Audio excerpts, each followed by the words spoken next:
करने का तो हक हमें पूरा है ना, तो कोई गैर हमारे बिजनेस में की आंखों पर पट्टी बांध मैं तो कदम उठा लिया, जो होगा देखा जाएगा। आप ना सिर्फ अपने खुद पर कि मुझे ये गुरूर टूटता हुआ नजर आ रहा है। तो जो आग तुमने लगाई है ना, इसमें जलकर राख।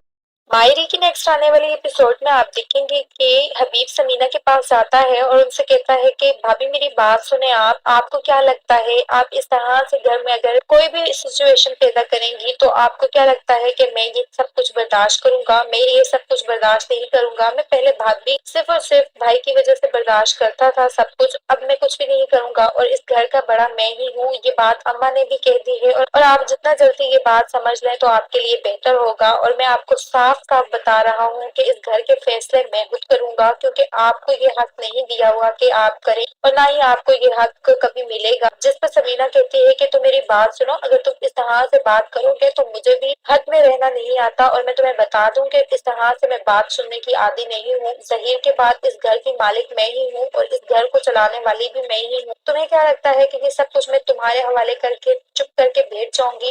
ये तुम्हारी भूल है, मैं तुम्हें कभी भी कुछ भी नहीं दूंगी, क्योंकि तुम्हें संभालना तो कुछ आता ही नहीं है और ये बात पूरा घर जानता है। इसलिए मैं कि एनी की मामा एनी से कहती है कि तुम अपनी जिद छोड़ दो और फहर पर तवज्जो दो और उसके साथ खुश रहने की कोशिश करो। मैं नहीं चाहती कि तुम्हारी जिंदगी इस तरह से खराब हो और फहर तुम्हारे साथ बदगुमान हो जाए। मैं तुम्हें यही कह रही हूँ कि तुम उसके साथ अपना रवैया ठीक करो, फिर तुम देखो तुम्हारे साथ सब अच्छा होगा। जिस पर एनी कहती है कि मैं अगर उसके साथ अपना रवैया भी ठीक कर दूं तो तब भी कुछ भी नहीं होगा। मैं जो चाहती हूँ आप सब लोग कुछ भी नहीं कर रहे हो। मैं ये चाहती हूँ कि मैं आगे कुछ पढ़ना चाहती हूँ और कुछ बनना चाहती हूँ, ना कि मैं यहाँ हाउस वाइफ बनकर रहना चाहती हूँ। इस घर में मैं नहीं रह सकती मजीद। जिस पर उसकी मामा उसको बहुत समझाती है कि देखो बात सुनो मेरी, अगर तुम इस तरह से करोगी तो तुम्हारे बाबा बहुत गुस्सा होंगे और वो मेरी तरबियत पर उंगली उठाएंगे। इसलिए मैं तुम्हें यही कह रही हूँ कि तुम अपने फहर के साथ रवैया ठीक रखो और उसके साथ खुश रहने की कोशिश करो। जिस पर एनी कहती है कि मुझे नहीं पता, आप मेरे लिए कुछ ना कुछ करें, वरना मैं